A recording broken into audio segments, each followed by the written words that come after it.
Bismillah, Assalamualaikum warahmatullahi wabarakatuh. Waalaikumsalam. Waalaikumsalam warahmatullahi wabarakatuh. Selamat pagi semuanya, Ananda hebat. Gimana kabarnya hari ini? Sehat semuanya? Alhamdulillah. Baik, Bu. Sehat sekali. Mana? Alhamdulillah. Sehat. Ya. Nah, berarti kalau udah sehat, berarti kita harus semangat. Mengawali hari harus semangat ya. Nah, kita buktikan nanti dalam proses belajarnya sampai akhir. Apakah semangatnya masih tetap, apa nanti pas di tengah udah kendor lagi. Nah, jadi semangatnya harus benar-benar dipertahankan sampai akhir. Nah, baiklah untuk memulainya pada awal pembelajaran hari ini. Sebelum supaya pembelajaran kita lebih barokah nantinya, ilmu yang kita dapatkan bermanfaat. Nah, sekarang lebih baik dulu kita berdoa. Nah, silakan pimpin doanya, ketua kelasnya, silakan Jalu pimpin doanya, biar pembelajaran kita bisa berjalan dengan lancar. Baik, mari teman-teman kita berdoa. Berdoa selesai. Terima kasih, Bu Asma. Ya, sama-sama.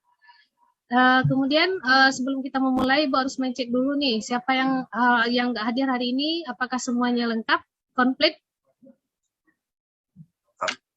Bu. Nah, berarti semuanya hadir ya. Berarti semuanya tidak ada halangan, sehat semuanya. Baiklah, karena sebelum kita memulai pembelajaran kita harus memulainya dengan sesuatu hal yang menyenangkan dulu, supaya nanti pembelajarannya juga terasa menyenangkan. Nah, untuk itu mari kita dulu awali dengan sebuah ice breaking. Nah, ice breaking-nya ini tepuk dengan angka. Nah, tepuk dengan angka di sini, tepuknya kalau bilangnya tepuk satu, berarti satu di sini, satu di perut, kemudian satu di atas. Kalau dua di sini, dua di perut, dua di atas. Begitu juga kalau tiga, berarti 3 kali, 3 di perut, juga 3 di atas. Bisa semuanya, Nanda? Bisa dipahami? Bisa, Bu. Oke.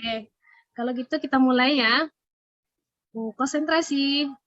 Tepuk 3. Tepuk 2. Tepuk 1. Tepuk 2. Wah, pintar semuanya, berarti masih semangat dan masih konsentrasi. Baiklah, untuk selanjutnya kita akan memulai pembelajaran pada hari ini. Sebelum memulai pembelajaran kita pada materi hari ini, sebelumnya Ibu akan review lagi pembelajaran kita sebelumnya. Siapa yang masih ingat dengan pembelajaran kita yang minggu lalu? Ada yang masih ingat? Dulu agak lupa, Bu. Banyak PR nih. Udah pada lupa semuanya ya. Nah, baiklah, karena boleh Ibu review dulu pembelajaran kita sebelumnya. Sebelumnya kita pelajari KD 3.1 mengenai proses kedatangan bangsa Eropa ke Indonesia. Dimulai dari penjelajahan samudra bangsa Eropa, dimulai dari Portugis sampai nanti kedatangan bangsa Belanda ke Indonesia. Belanda datang ke Indonesia membuat beberapa kebijakan dalam bentuk pemerintahannya sampai nanti lahirnya politik etis di Indonesia. Nah, untuk itu pada minggu yang sekarang kita akan melanjutkan pada materi KD yang kedua, yaitu KD 3.2.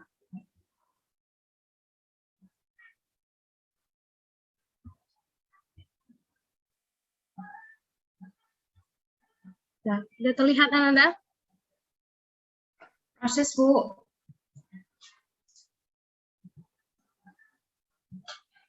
Sudah terlihat? Belum, Bu. Belum ya?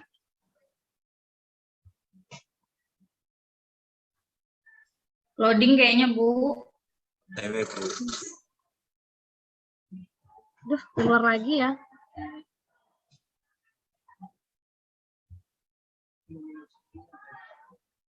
Sudah terlihat? Sudah. Nah, Udah, Bu. Baiklah, kita mulai.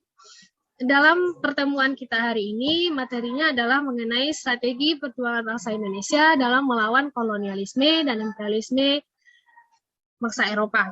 Nah, pada pertemuan kali ini kita akan pelajari mengenai materi perlawanan rakyat Aceh melawan Belanda. Nah, kalau kita berbicara mengenai Aceh dalam melakukan perlawanan terhadap Belanda, nah apa yang kira-kira yang ada dalam pikiran Ananda semuanya? Kalau kita berbicara mengenai Aceh. Serambi Mekah, Bu. Serambi Mekah, ya, Serambi Mekah. Kemudian apa lagi? Bagus. Ini jawabannya. Tsunami. Nyadin, Bu. Nyadin, Bu. Cut Oh Nyadin. ya, ada tokoh Cut Nyak Din ya, tokoh perjuangannya. Tengku Umar, Bu. Ya, ada juga Tengku Umar. Tengku Umar dengan Cut Nyak Din, ya, Cut Nyak Din adalah istri dari Tengku Umar. Mereka sama-sama berjuang dalam memperjuangkan kemerdekaan dari penjajahan bangsa Belanda. Nah, baiklah, berikutnya sebelum kita masuk, kita harus tahu dulu nih apa tujuan kita mempelajari ini. Nah, dari tujuan ini, jadi ada tujuan yang harus kita capai dalam proses pembelajaran ini supaya nanti bisa kita laksanakan dengan baik dalam masa proses pembelajaran. Nah, untuk tujuan pembelajarannya, Ibu minta tolong kepada Ananda Fitri untuk membacakannya, bisa? Bisa, Bu.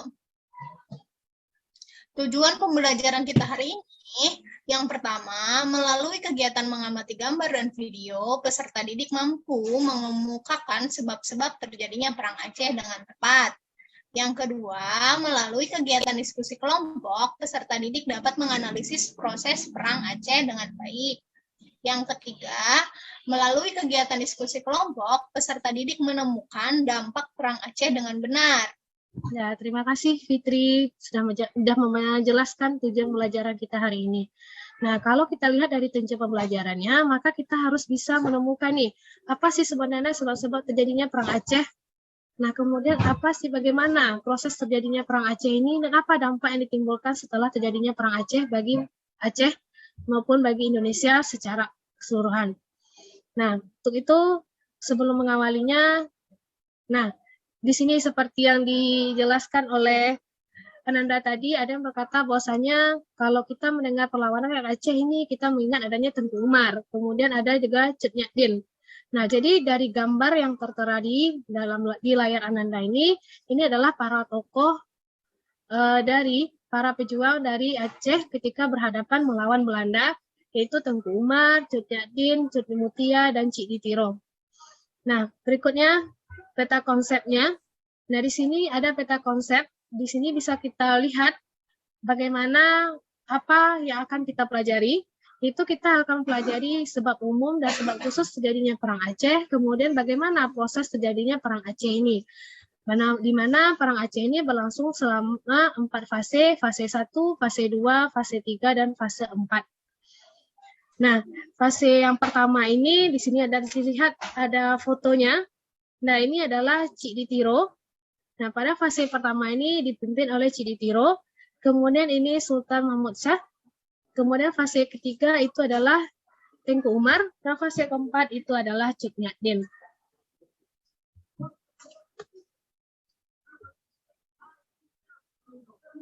Nah, kira-kira siapa nih yang tahu apa sebabnya, sebab umum dan sebab khusus terjadinya Perang Aceh?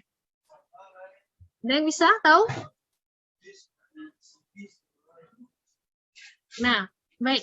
Di sini Ibu akan jelaskan apa sebenarnya sebab umum terjadinya Perang Aceh. Jadi sebab umum dari terjadinya Perang Aceh ini, Belanda ingin menguasai Aceh karena Aceh memiliki kerajaan kuat dan diplomasi yang tinggi. Kemudian kerajaan Aceh ini memiliki perairan laut yang sangat strategis, sehingga nanti bangsa Eropa termasuk Belanda ingin berusaha menguasainya karena dirasa akan mendatangkan keuntungan. Kemudian Belanda juga memaksa Aceh untuk tunduk kepada Belanda. Sehingga dari sebab-sebab umum inilah nanti meletusnya Perang Aceh melawan Belanda. Nah, kemudian sebab khusus. Kalau sebab khusus berarti hanya ada satu poin saja karena dia khusus. Nah, jadi sebab khusus dari Perang Aceh itu adalah Aceh dituduh mempersulit perdagangan Belanda di Selat Malaka.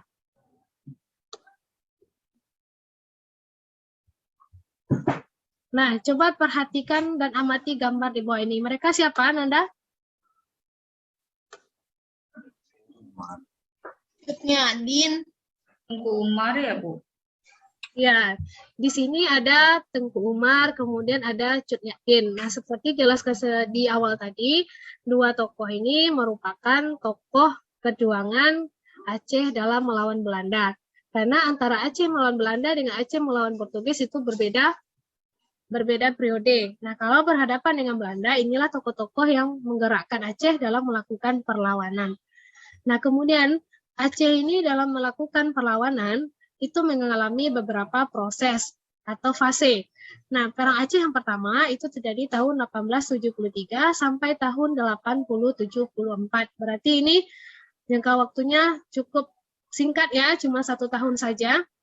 Nah, dalam ini dia dipimpin oleh Panglima Polim dengan Sultan Mahmud Shah melawan Belanda, ya, sedangkan Belanda nanti dipimpin oleh Kahler.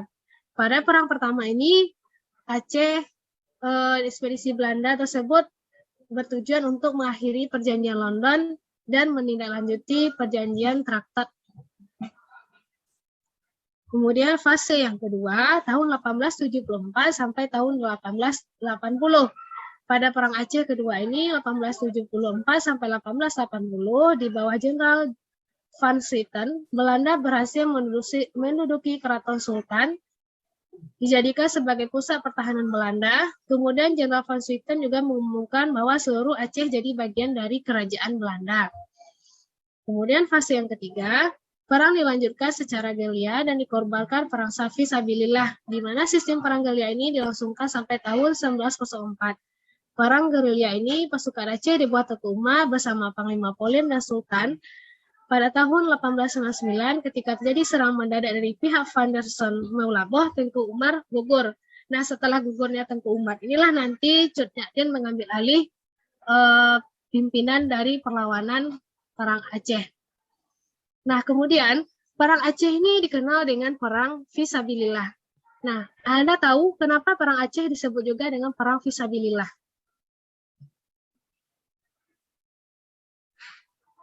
Ada yang tahu? Nah, kenapa Perang Aceh? Penjajah. Gimana, Edi? Ya, perang melawan penjajah Belanda. Ya, perang melawan penjajah. Nah, seperti yang dijelaskan oleh Edi di awal tadi, katanya Aceh ini adalah merupakan sebuah daerah yang dikatakan sebagai serambi Mekah. Nah, berarti lebih identik dengan keagamaannya. Nah, makanya dalam Perang Aceh ini dikenal dengan Perang Fisabilillah karena mereka berjuang itu, ibaratnya mereka berjuang itu diibaratkan seperti berjuang di jalannya Allah, karena mereka berusaha untuk menumpas kebatilan, yaitu penjajahan yang dilakukan oleh Belanda di negeri Aceh. Nah, itulah yang membedakan Aceh dengan daerah lainnya dalam melakukan perlawanan. Kemudian fase keempat, itu terjadi 1896 sampai 1910, perang gerilya kelompok dan perorangan dengan perlawanan, penyerbuan, penghadangan, dan pembunuhan tanpa komando dari pusat pemerintahan kesultanan. Nah, kemudian, ini siapakah mereka? Apa hubungannya dengan Perang Aceh?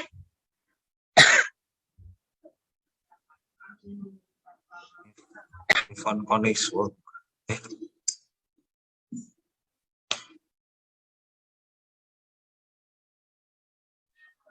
Anda tahu? Ini yang nyamar jadi kayak nama Islam itu. Yang gundul. Sampai. Siapa, Edi? Dia nyamar apa gitu. Nama Beliau sama. menjadi mu'alaf. Kaum orientalis ini. Apa lupa namanya? Nah, ini adalah Snok Organje yang Senuk yang dikirim oleh Belanda ke Aceh, berpura-pura menjadi seorang Muslim. Kemudian nanti Snok Organje ini dimualafkan dulu, kemudian disuruh untuk belajar agama Islam. Kemudian nanti Snok ini diutus untuk masuk ke dalam masyarakat Aceh. Nah, kemudian kenapa sih Snok ini dikirim oleh Belanda ke Aceh? Ada yang tahu jawabannya apa?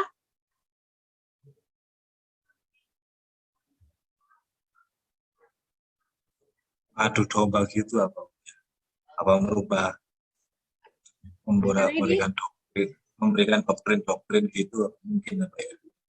Untuk memberikan doktrin, ya, mungkin untuk menjalankan politik adu domba. Mungkin ya? itu. Oh ya. Jadi Snok Organje ini dikirim oleh Belanda ke Aceh itu untuk mempelajari struktur masyarakat Aceh. Karena Snok sendiri itu merupakan seorang ahli antropologi.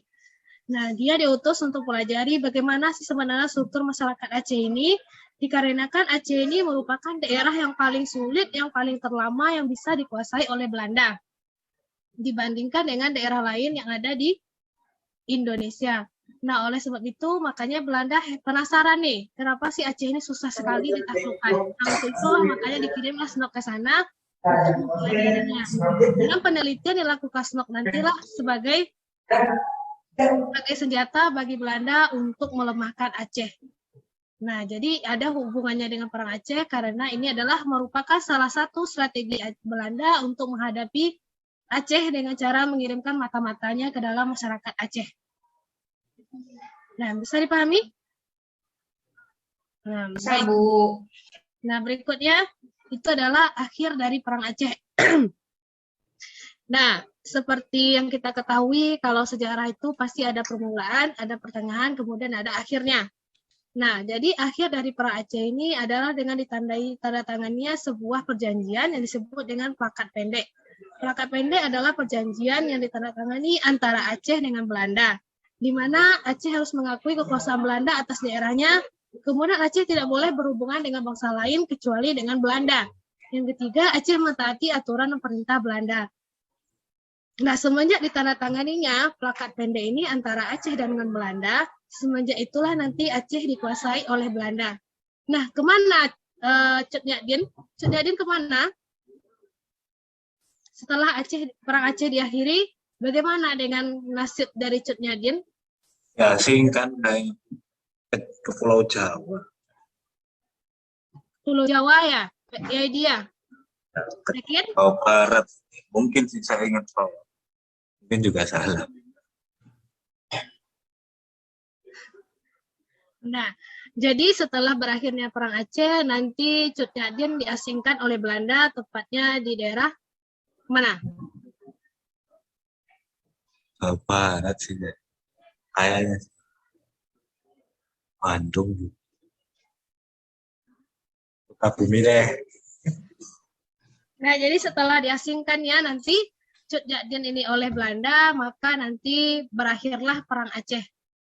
Nah, Aceh seutuhnya akan dikuasai oleh Belanda. Nah, dari penjabaran atau penjelasan yang telah Ibu jelaskan dari awal tadi, bagaimana awalnya, bagaimana prosesnya, bagaimana akhirnya, adakah yang ingin Anda tanyakan?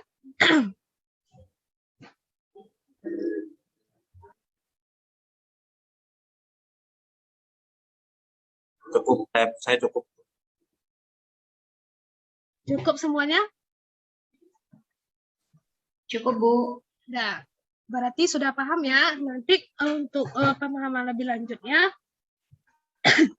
nanti Ananda akan Ibu tugaskan. Nanti silakan cek di Google Classroom-nya LKPD atau tugas-tugas yang telah Ibu share di dalam Google Classroom. Nah, kemudian sebelum kita mengakhiri pembelajaran kita pada hari ini, kita harus terlebih dahulu bisa menarik kesimpulan nih dari apa yang kita pelajari pada pertemuan kali ini. Nah, kira-kira siapa nih yang bisa menarik kesimpulan dari pembelajaran kita hari ini?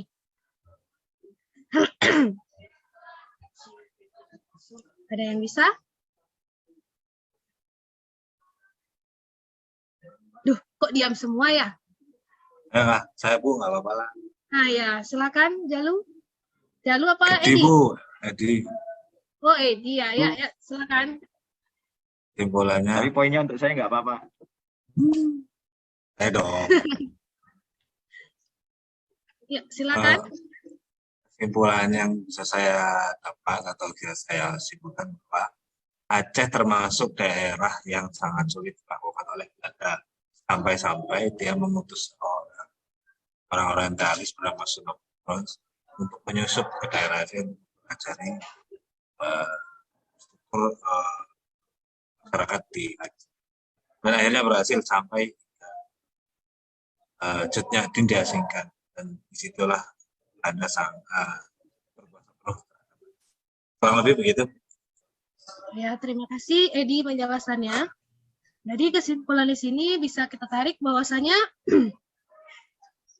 perlawanan rakyat Aceh melawan Belanda ini itu dimulai disebabkan oleh adanya sebab umum, kemudian ada sebab khususnya, kemudian ada fase yang dilalui, yaitu ada 4 fase. Kemudian dalam salah satu fasenya nanti Belanda menggunakan taktik untuk mengalahkan Aceh dengan cara mengirimkan mata-mata ke Aceh untuk mempelajari struktur masyarakat Aceh.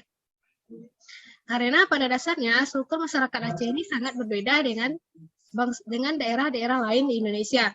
Di mana di daerah lain di Indonesia ini pemimpin utamanya itu adalah sultan atau raja. Nah, sedangkan di Aceh, raja itu nomor 2. Sedangkan yang pertama itu adalah ulama. Jadi apapun keputusan yang akan dijalankan itu harus mengikuti apa yang dikatakan oleh ulama, baru nanti sultan mengikuti setelahnya. Nah, jadi nanti dari semua penelitian dari SNOK inilah nanti yang memberhasilkan Aceh bisa dikuasai oleh Belanda. Nah, kemudian dari pembelajaran yang telah kita lalui hari ini, apa kira-kira manfaat yang bisa kita ambil dengan pembelajaran hari ini? Silakan yang lainnya selain Edi. Saya, Bu. Nah, silakan Jalu. Apa nih manfaat yang kita pelajari hari ini? Manfaat yang bisa saya tangkap atau saya adalah terus berjuang, Bu, mempertahankan kebenaran.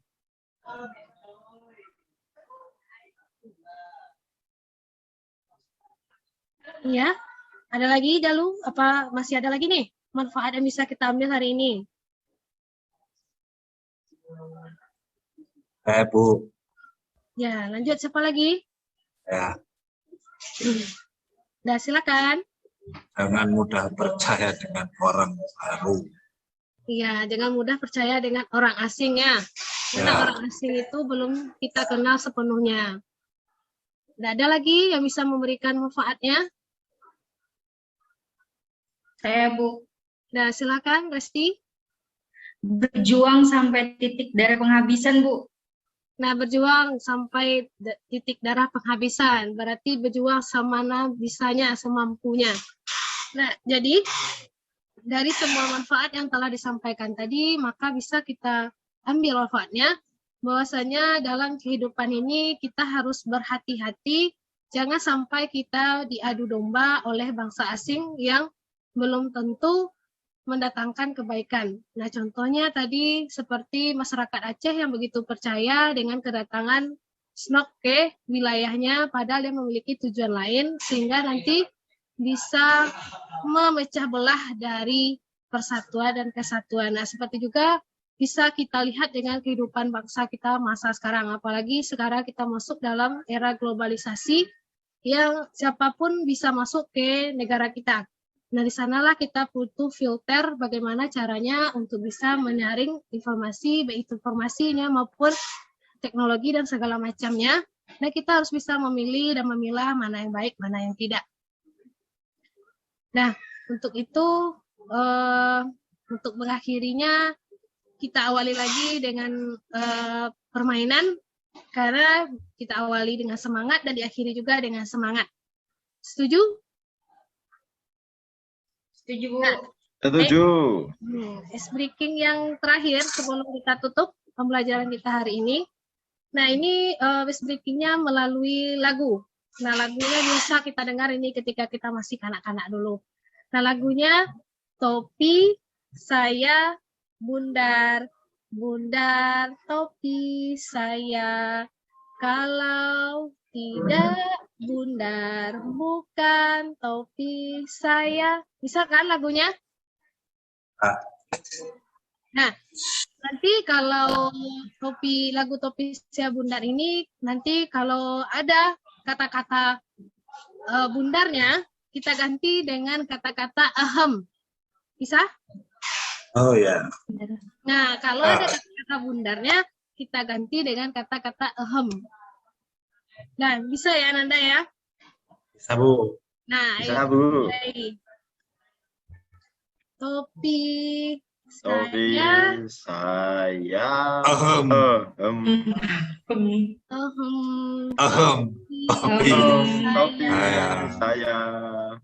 Kalau tidak. Bukan. Topi. Saya. Ya, berarti masih konsentrasi ya, masih semangat ya. Nah, kemudian untuk pembelajaran kita selanjutnya, sebelum kita akhiri, tentu kita harus mengetahui dulu apa sih pembelajaran kita berikutnya. Nah, pembelajaran kita untuk berikutnya itu adalah mengenai perlawanan rakyat Indonesia. Maksud di sini perlawanan Indonesia di daerah lain itu perlawanan rakyat Maluku melawan kolonialisme dan imperialisme bangsa Eropa. Besok kita akan lihat mulai dari bagaimana Maluku ini berhadapan dengan Portugis, kemudian bagaimana Maluku berhadapan dengan Belanda. Nah, karena memiliki juga dua priorisasi waktu yang berbeda. Nah, untuk tugas-tugasnya mungkin bisa dicek dulu tuh di Google Classroom-nya. Silakan dicek dulu.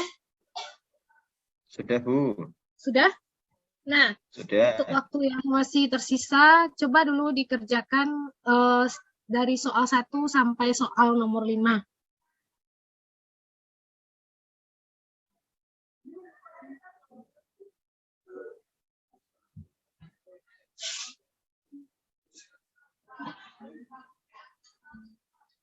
Bu. Udah selesai? Nah, nanti kalau udah selesai, nanti kirim lagi. Kalau udah selesai nanti, berarti lanjutkan lagi penugasan berikutnya. Ya. Nah, kemudian untuk pertemuan selanjutnya, itu jangan lupa kita besok belajarannya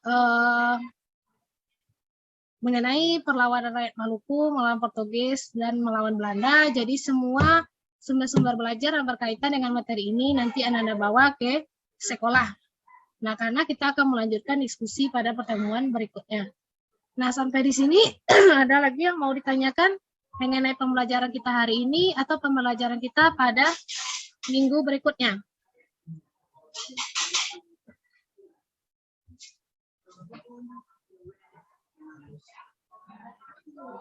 Nggak ada, Bu. Nggak ada?